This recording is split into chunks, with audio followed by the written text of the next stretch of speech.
Katt Williams did an interview on a podcast called Club Shay Shay, and it went super viral. 45 million views so far, which is ridiculous. I had never heard of Katt Williams before this, so I had to do some digging to figure out, like, who is he? Is he actually as funny as he claims that he is? What is actually going on here? Why is he such a big deal all of a sudden? I mean, I'm not down with the latest stuff, but he's, 52. So he's been around for quite a long time. He's been doing comedy since he was allegedly a young teenager. So he isn't new to the scene. I was really big into comedy in the 90s with In Living Color, and all of those comedians that he mentioned were in around that area. So it's kind of strange to me that I never heard of him. But in this interview, he rips into some massive Hollywood comedians. Apparently this is nothing new for him. I did watch a full comedy set of his that was called Priceless, and it was actually really good. I did appreciate his sense of humor. I did appreciate his skill, especially like his language skills and his sharp brain. He's very quick on his feet. He moves very quickly from one joke to the next. It's interesting to have a look into this story and why it's so sensational beyond just the obvious. The obvious is that he is being controversial with some of the things that he said, laying accusations against these other comedians.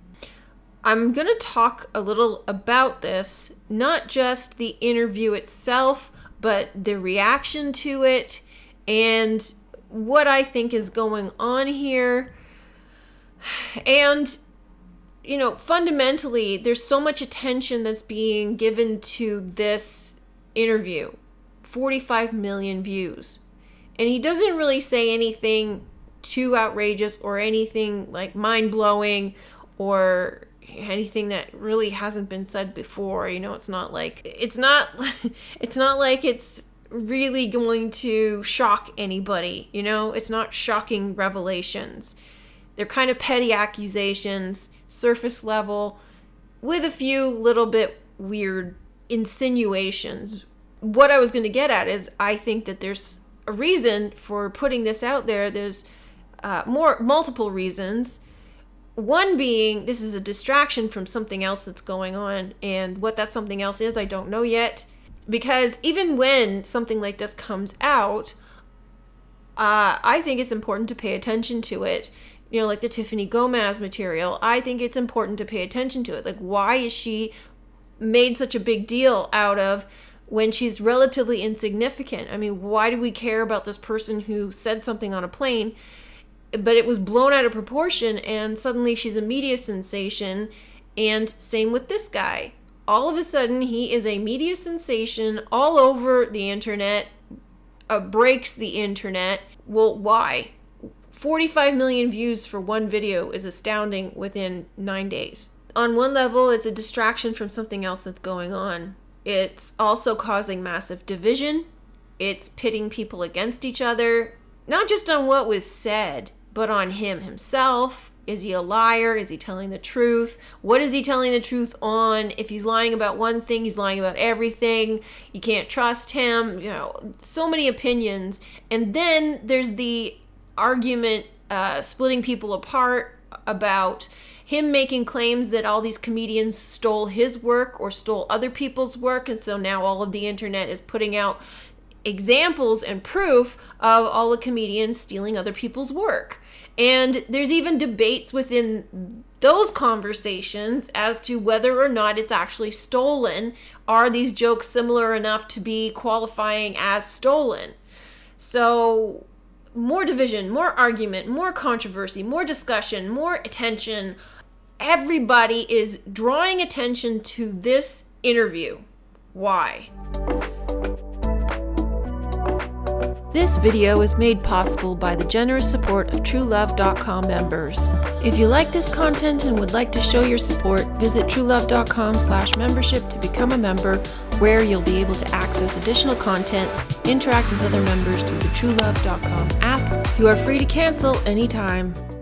Behavioral arts, he put out a video about this, breaking down some of his body language, and so I'm going to touch upon that as and when I need to, because he is a good reference for this kind of information. Basically, what he says boils down to he's exaggerating in some areas about some of his personal accomplishments, and he tends to do that. But when it comes to some of the claims that he's making, it seems that he's bringing receipts and he's bringing evidence. He does, however, push the mark in some points when he talks about people's personal appearance. And when it comes to Kevin Hart, he doesn't really have very much. All he says is that Kevin Hart is a plant. So it doesn't tear down any of his credibility, whereas Steve Harvey and Cedric and those people, he rips into them with hardcore evidence, and the internet is responding with receipts. So it kind of seems like on the surface of things that what he's saying is true. When it comes to him talking about himself, he exaggerates. He has a high opinion of himself. I would say he's a little conceited, egocentric at the very minimum. But in some respects, he has a right to be. He is a very intelligent man. He's whether or not he's read 3,000 books a year as a child, I mean, it's probably an exaggeration because the math doesn't add up. But I'm not going to debate that point, because a lot of people are getting caught up in that, and it's semantics, and it's kind of a red herring to get you caught up in those semantics and detract you from other issues which are more important, because people are taking it as factual. This is something that Spidey mentioned as well, is that people are taking it as factual that he's, trying to prove to you that he has read 3,000 books a year between those periods. But it does appear to be hyperbole. He does appear to be exaggerating for effect. He's basically just trying to say how smart he is, how advanced he is, how well read he is, how intelligent he is, etc. And he also brags about his comedic abilities, the amount of research that he's done into comedians, and he's studied all the comedians, and he knows how many laughs per hour they get. So he can understand, who's the better entertainer, who's the better comedian, what have you. So in that respect, I can understand that he has somewhat of an ego about that, but when he starts to go after other comedians in a sort of weird, derogatory way, it does come off as a little bit bitter for some reason, and I don't really know why he bothers with that. But yeah, he's definitely a very strong comedian. He's definitely very talented. He's definitely very well paid, highly regarded, highly respected in the community, and he does have this sort of beef with other comedians like Steve Harvey and Cedric and etc. He has his loyalties, he has the people that he respects, and then he has the people he has no respect for. But apparently the reason he was on the show to start with was to set the record straight on some of the things that were said about him, or said about some of the things that he was involved in. So he wanted to set the record straight from the get-go, which is why he's having this conversation in the first place. So it's kind of like the punchline to the setup that these other comedians had laid the groundwork for. And my opinion on how this is set up, based on the reaction of these comedians, that they have a response, but it isn't a denial. It isn't evidence to clear their name. What I think this all is a show. All of it is a big show from day one. He accuses Kevin Hart of being a plant. He's a plant too. For Katt Williams to have the career that he has, to have the fame that he has, to have the money that he has, and a career in Hollywood, allegedly knowing what he knows about people, saying that he's accumulated knowledge on Hollywood heavy hitters, that he's been in meetings where they've offered him drugs and women and sexual favors in return for millions of dollars in multi-movie deals, and he's turned it all down. For him to be able to go out and put out all of this information without any repercussions, if you're going to speak out against the industry, you're putting your career at risk. And he's doing it freely, putting his career at risk. So how can he afford to do that, even as the alleged king of the underground comedy? He is sort of positioning himself as being outside of Hollywood. So this is his IMDb page. The movies that he's been in, they're kind of all over the place. Some are low budget, some are mainstream high budget. But the very first film that he was in, he's been in a lot of productions. The very first film that he was in 2002, Friday After Next. It looks like a bit of an indie kind of production, but it still looks decent. But look at all of the comedians that are in it. Ice Cube, he wrote it.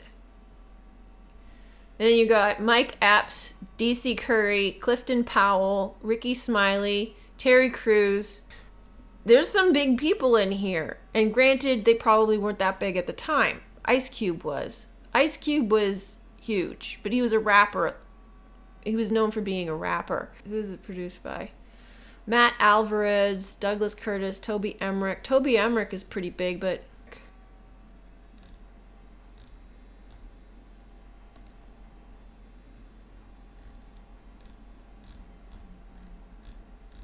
he had done Frequency, which at the time was somewhat lowish budget. Rush Hour 2 was massive. Blade 2 was massive. Austin Powers was incredibly massive. And so the next film he does is Friday After Next. That's a big producer. Now, at some point, Katt said he was blacklisted. Perhaps he started getting somewhere in Hollywood, then had an issue, and subsequently got blacklisted. But blacklisted means that no one will hire you. Hollywood is a very gossip-friendly town, and news travels fast. So if Hollywood blacklists you, the only work you'll likely get is independent films. He does have several TV credits on shows like Blackish in 2019, Atlanta on FX, and films like Scary Movie in 2013. So at what point was he actually blacklisted? I will say, though, in his favor, that the films that he did after that were mainly independent or low-budget films. And they do have Lionsgate behind them, which is a massive production and distribution company. However, if it was of huge importance to blacklist Katt, it's unlikely that this company would buy films with him in it. Now, if you compare Katt's career in Hollywood to Kevin Hart's career, or the other comics who were in his first film, Katt's filmography is very weak. He's not out of Hollywood, but neither is he blacklisted, and he's not really a movie star. He would be termed a movie star in the independent industry, which goes with the image he's trying to portray as king of underground comedy. So it seems that his claim is kind of acceptable, except he didn't say when his blacklisting took place. Most of his big name titles are between 2002 to 2013. He also made the claim that no film he has been in has lost money. But if you compare the budgets of his films versus, say, a Kevin Hart film, that's not really surprising. Katt's latest film that came out in 2021 made $500,000. So if none of his movies have ever lost money, what was the budget of that film? The last film Kevin Hart was cast in 2024, budgeted at $100 million. That's his highest yet. It's easy to lose money on a budget of $100 million, not so on $1 million or less. It is possible to get to a relatively high-profile position in Hollywood without playing the game, so to speak. Getting to the point where you are known requires playing the game. Katt tells the story about his childhood and how he came to be who he is, basically. That he left home at 13. And he said he did so because Jesus left home at 13. So he based his journey on Jesus and put his faith in God that he was going to be okay. How is it possible that a 13-year-old can just leave home and not have the police come looking for him? Whether the parents say that he's missing or not, I mean, he says he had basically a disagreement with his father and left home. He's 13 years old, and legally you have to be in school until you're 16. Another controversial point is Shay said that Katt was accepted into college at the age of 7. Then later he says he was accepted on scholarship at the National Science Academy at 12. But he failed the admission tests on purpose. Katt never addressed the college at 7 statement, and with a little digging, I discovered that there is no such thing as the National Science Academy. There is only a Horizon Science Academy in Dayton, Ohio, which is a school for kindergarten to 12, not a college. It's possible that this school was renamed since it was founded in 2009, so I'm not saying outright that he's lying about this, but it does call into question as to what's actually going on here. Instead of going to school, he put himself into the library and voluntarily read for 8 to 10 hours a day while he was living in a park across the street, homeless. Yeah, could it be true? I don't really think that it matters. It's a story. It's his story. But there are a few things that he has said that sort of call his story into question, such as having read 3,000 books a year for 4 years. That's 8 to 10 books a day, every day. He also says that he sort of parented Nick Cannon.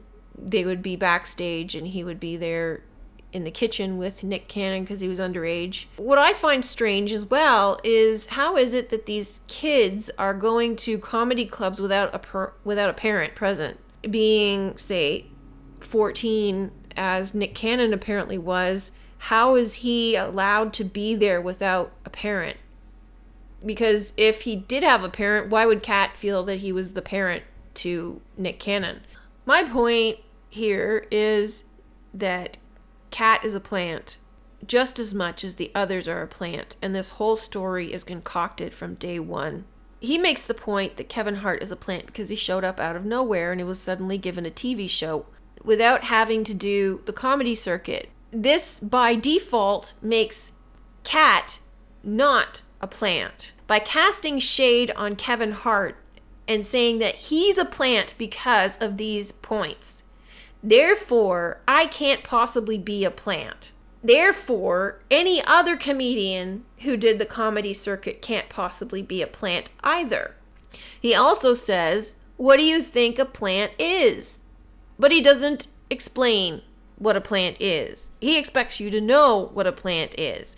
But after watching Spidey's video, Behavioral Arts, it's obvious that a lot of people don't know what a plant is because Spidey didn't know what a plant is. He didn't understand why is he making such a big deal about Kevin Hart being a plant. Yes, it's odd that Kevin sort of appeared out of nowhere and was given a shot without having done the comedy circuit, but that just means that somebody was interested in investing in him and it paid off. No, that's not what a plant is. In case there's any doubt as to what a plant is similar to a shill. A plant is someone who is wholly controlled by the system to do their bidding. That's what a plant is.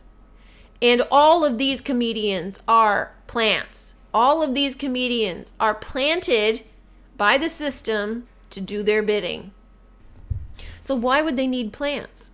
What do they need plants for? They need them to do this. This is what they need them for. This exact situation is what they need the plants for.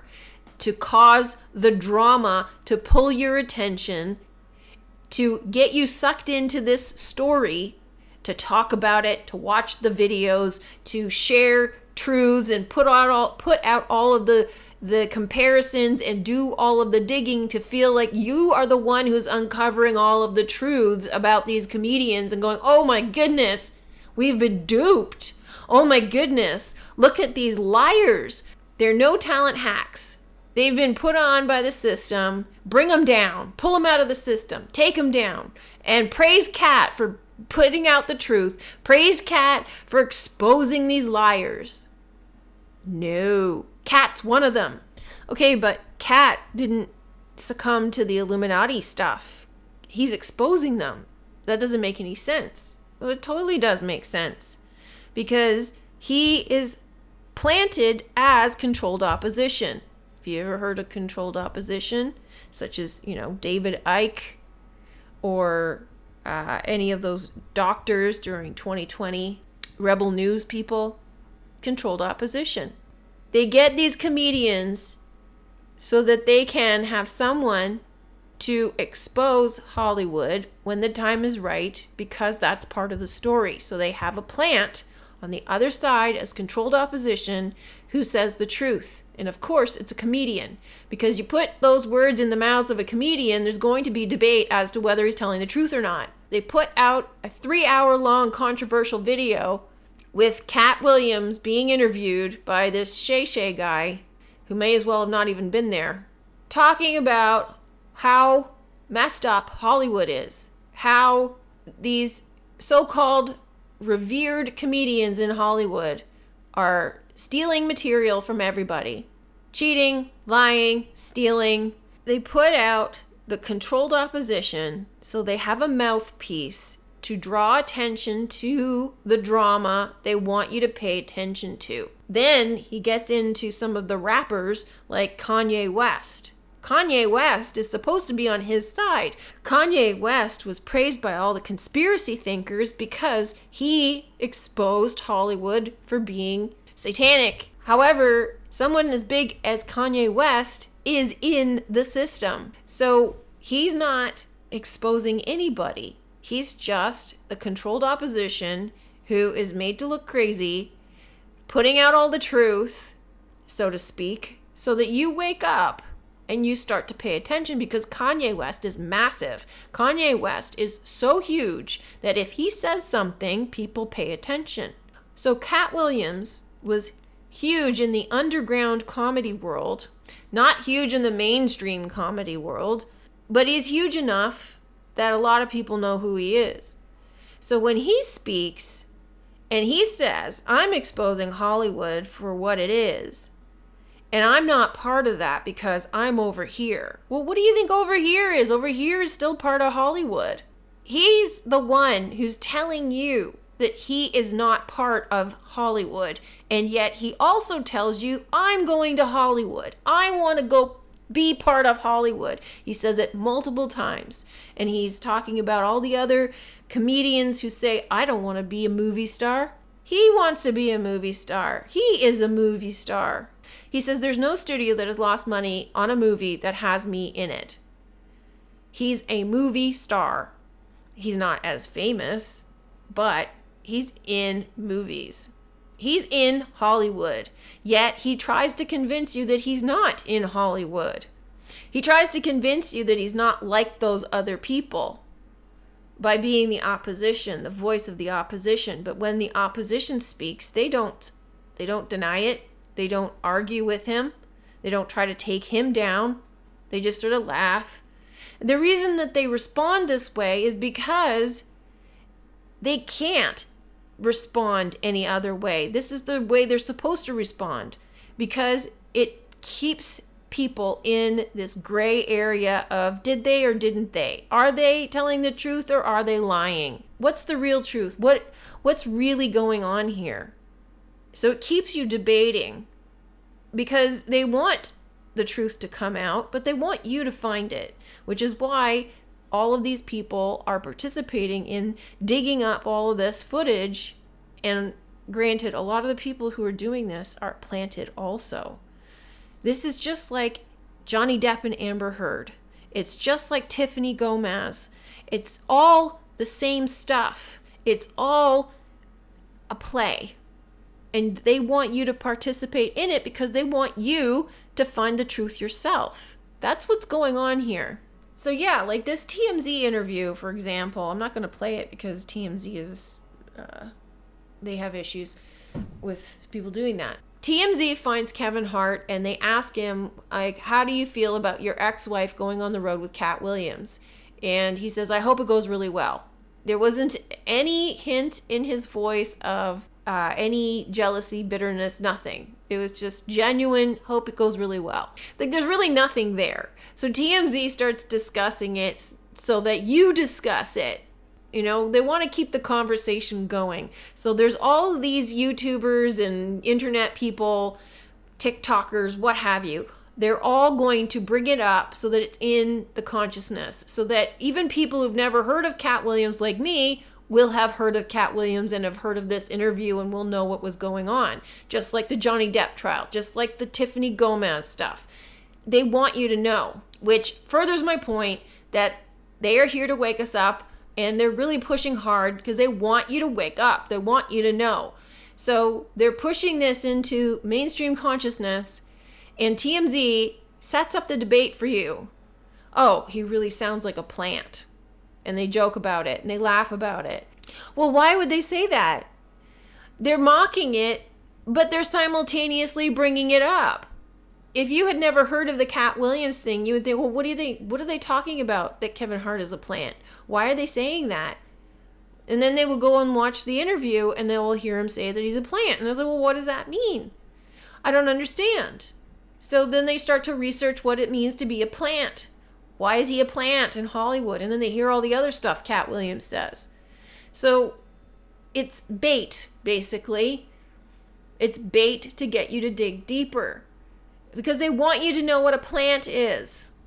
So hopefully anybody who does digging into this story and trying to figure out what a plant is comes to the understanding that everybody in Hollywood is a plant. And they will think, well, surely that's not possible. And then there's all these people talking about it. And you have to have all these people talking about it. Otherwise, how is anybody going to know about it? Let's go to Twitter. I don't know if you've had this, but I've had people throw millions of dollars in my face to do something I didn't want to do. And what? Just, you've been off, yeah. Oh, they're in the room. Yeah, I don't want to. Yeah. That was my way of cueing you. Like, it's open dialogue. Yeah, you want me to keep talking about it? By all means, we can talk about anything. But don't do it. Yeah, No. I don't know if you've had this, but I've had people. Okay, this is interesting. See, this thing is, in the interview, Katt Williams said that 2024 is going to expose everybody. And I don't doubt that. He said that for a reason. Because they're doing it on purpose. They're deliberately bringing out all of this information on purpose. And I have heard this from multiple sources that 2024 will be about exposure. But it's already been about exposure. For the last few years, we've been exposing a lot of things and a lot of people. The Me Too movement was about exposure. The Johnny Depp trial was about exposure. January 6th, like all of this stuff, 2020, it's all about exposure. So if 2024 is going to be something special, it's just going to magnify what we've already been through. People are going to be digging up stuff like this. I don't think this kind of footage was aired. And if it was aired, it was on purpose because this show is edited. They are able to cut this out. She would not say this by mistake. She would know. Okay, so Kelly Clarkson. Talk about a plant. Kelly Clarkson was the first winner of American Idol. And she was planted there to win the show. Like, they knew she was going to win. They put her on the show. And they set it up so that she would win. All of these reality shows, these contests are all rigged. Because they have to have their people win. She's planted. He's planted. Kelly Clarkson has a talk show. She knows what she's doing. If she was in a situation where she says, I've had people offer me tons of money to do things I don't want to do. Have you ever? Oh, yeah. She knows damn well what the situation is in Hollywood. She's been in Hollywood for well over 20 years now. Even at my level, I've been offered opportunities and money to do things that I don't want to do. It's a common thing in a lot of industries. I was offered opportunities to do things I don't want to do in advertising. That's kind of a vague statement. She's alluding to something, not saying what, but Kevin Hart is making it into a big deal. Really, he could have diffused the situation by saying, well, hasn't everybody been offered a lot of money to do something that they don't want to do? I mean, isn't that kind of commonplace? You know, aren't there waitresses who have been offered a lot of money to do things they don't want to do? Seriously, what job is that not a possibility? But the way that he addressed it was making it into this mysterious big deal. Oh, there are people in the room. We're not allowed to talk about that. Shh, stop. And he even puts his finger on his lips, which the hush signal that celebrities do. So it's all a drama to create this sort of mystery about something that we're not supposed to know about, or are we? If they didn't want us to know about it, we would not know about it. The fact that they put it out there for you to see means they want you to know about it. They control everything. They control the program, the script, the talent, the media. All of it is controlled. So at what point do they allow something to get out that doesn't pass by their censors? Zero chance. Even on social media, their social media is controlled. If you're like Kanye West and you start ranting on social media, you're going to get a call from your manager. You're going to get a call from your agent.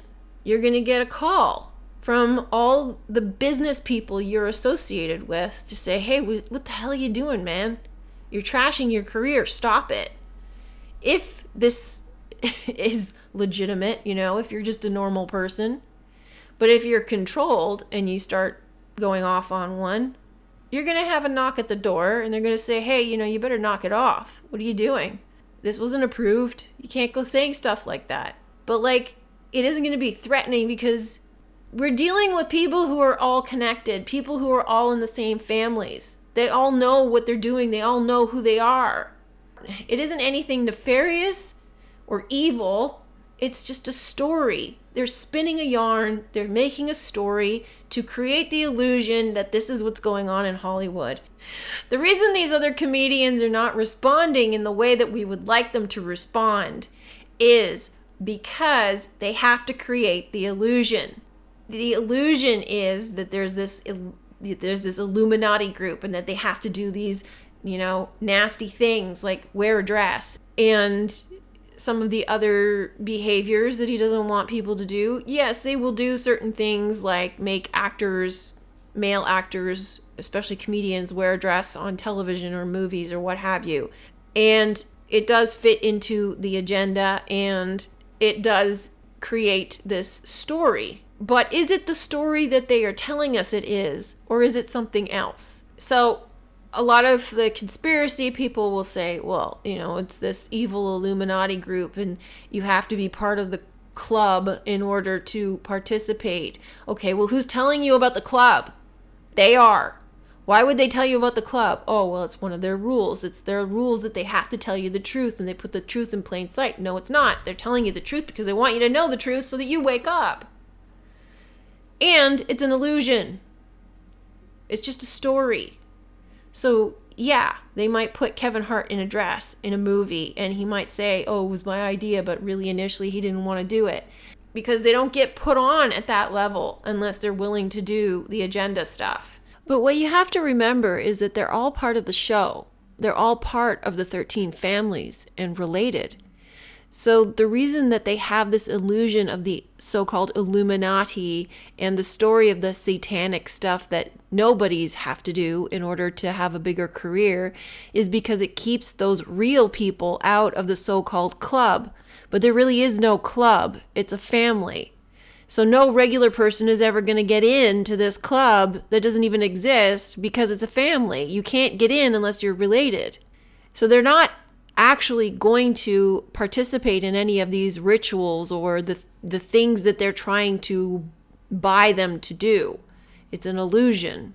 This sort of creates a glass ceiling to keep non-family members out without actually telling you the truth, which is that Hollywood is wholly controlled by these families. Kelly Clarkson is willing to do the agenda pushing, which is why she's having this interview with Kevin Hart, alluding to something. But they're not actually saying anything. So you're probably wondering why, if what I said is true, then why do these male actors have to wear a dress? Or why does Kelly Clarkson have to pretend that she was offered a lot of money to do something she doesn't want to do? Or why do these celebrities have to pretend to do all of these heinous, horrible, satanic type things? As I said, it's partially to create the story, partially to keep regular people out of the upper levels of the industry so they don't know the truth. And it's partly to tell you the truth, to get you to question the nature of your reality. And even within the families, there are certain people who are destined to play certain roles. Kelly Clarkson, for example, is a gifted singer, and Kevin Hart is a gifted comedian and actor. So they're both put in these roles by birth because that is their star story. And this is part of their role. Any idea who shot Suge? I'm pretty sure Suge knows who shot Suge. But if the police say nobody shot him, I believe nobody shot him. And if nobody shot him, that's the same nobody that shot Tupac. And if nobody shot Tupac, it's the same nobody that shot MLK. And if nobody shot him, that's the same person that shot Malcolm X too.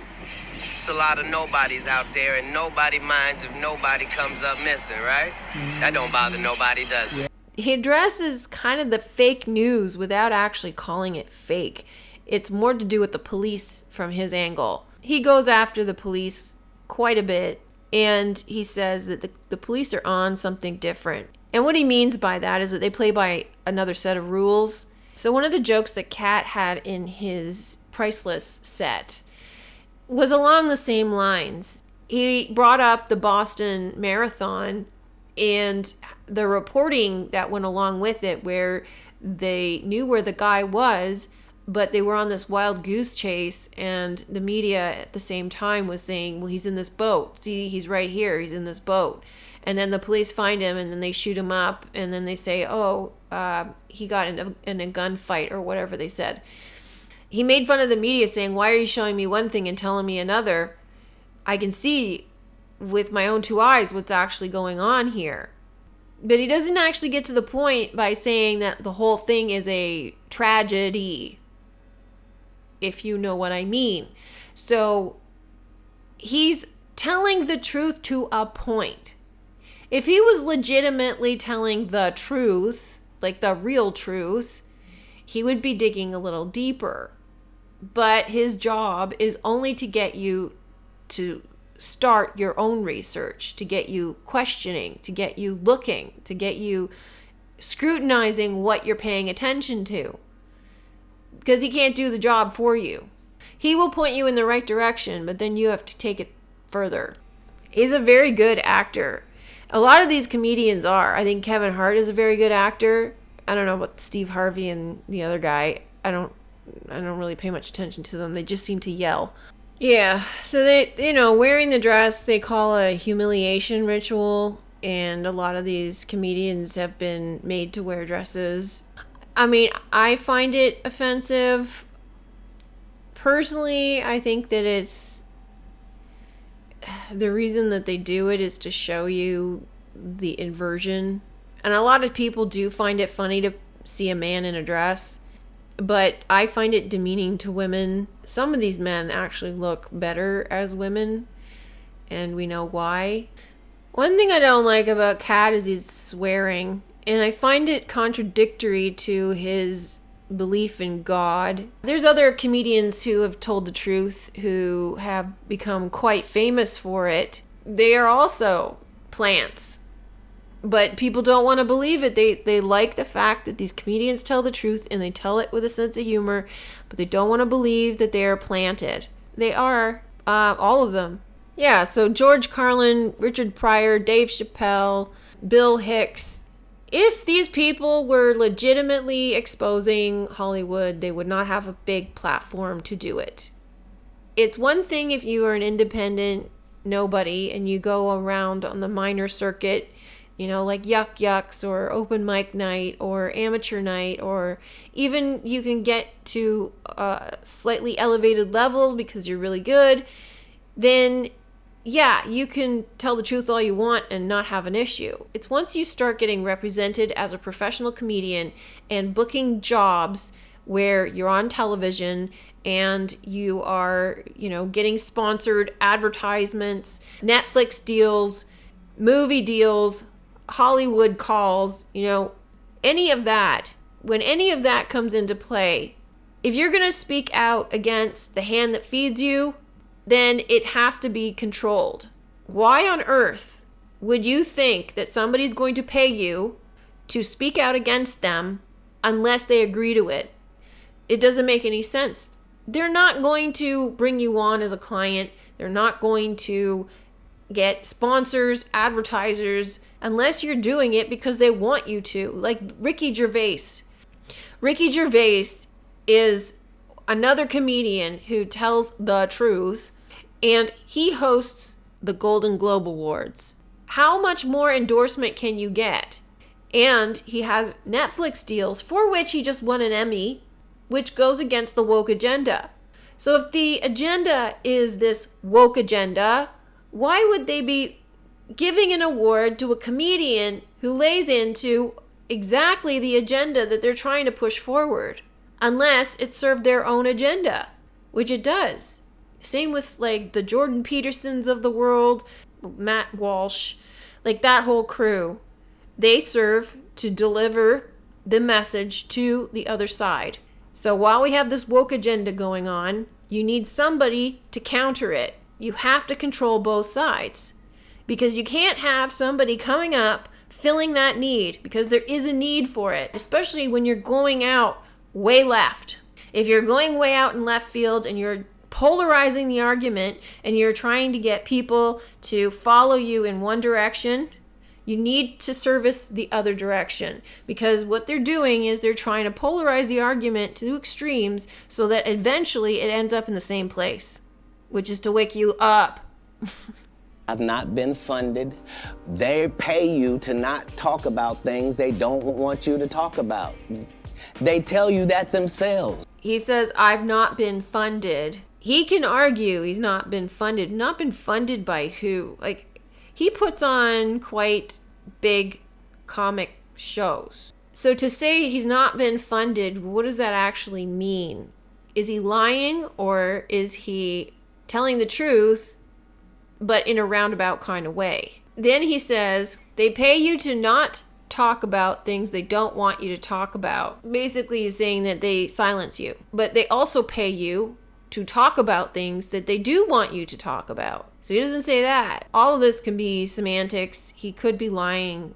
It doesn't really matter. Regardless, the point is that he is planted. This is very similar to Tiffany Gomez making the circuit on these male-centered podcasts. He's also on male-centered podcasts, but he's addressing primarily male-centered, but also the Black community. Most of the people who are commenting about this through internet, through YouTube channels and everything, have been part of the Black community to help wake you up. He's also said that his audience is mostly white people.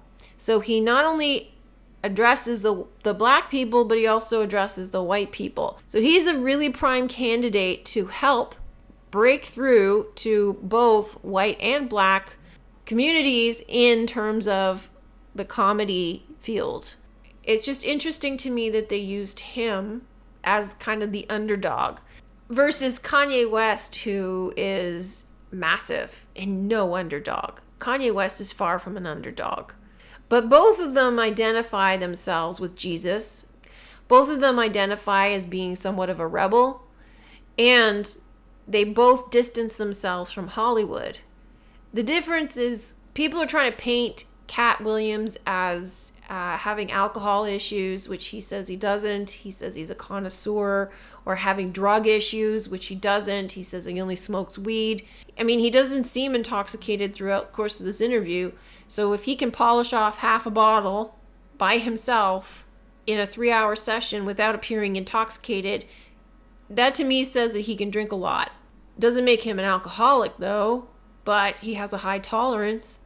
So what I'm saying is that the counter argument against Katt is that he has a drug or alcohol issue, while the counter argument against Kanye is that he's mentally ill.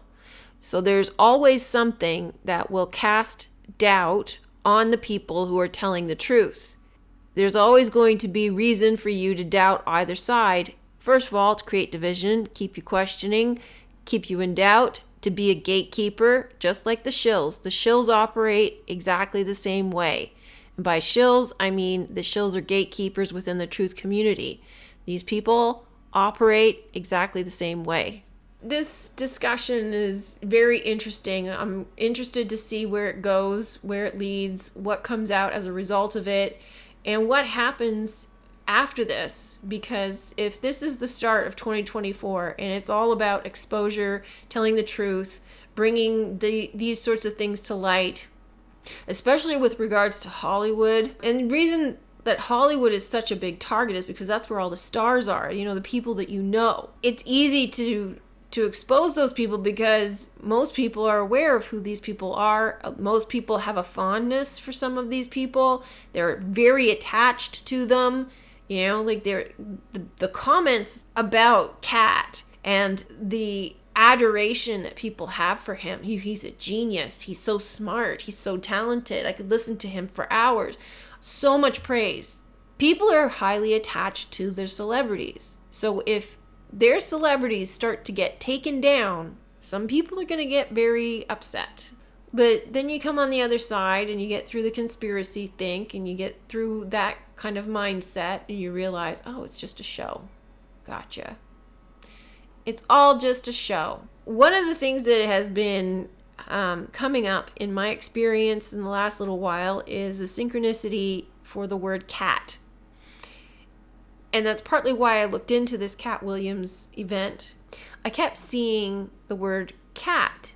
To me, Katt is also cat out of the bag, which means that the secret's out. So Katt Williams is Will I Am, and it has to do with the Will I Am Shakespeare, which is the play, the tarot play. So he's helping to let the cat out of the bag, well, tarot play. Other play on words regarding Katt is cat got your tongue. So he's let the cat out of the bag, but the people he's exposing, cat got their tongue. And the other part of the word cat is associated with a woman, which is divine feminine. And so part of the reason that this is going on in the first place is because the divine feminine is rising. So the truth is coming out because the patriarchy has to come down.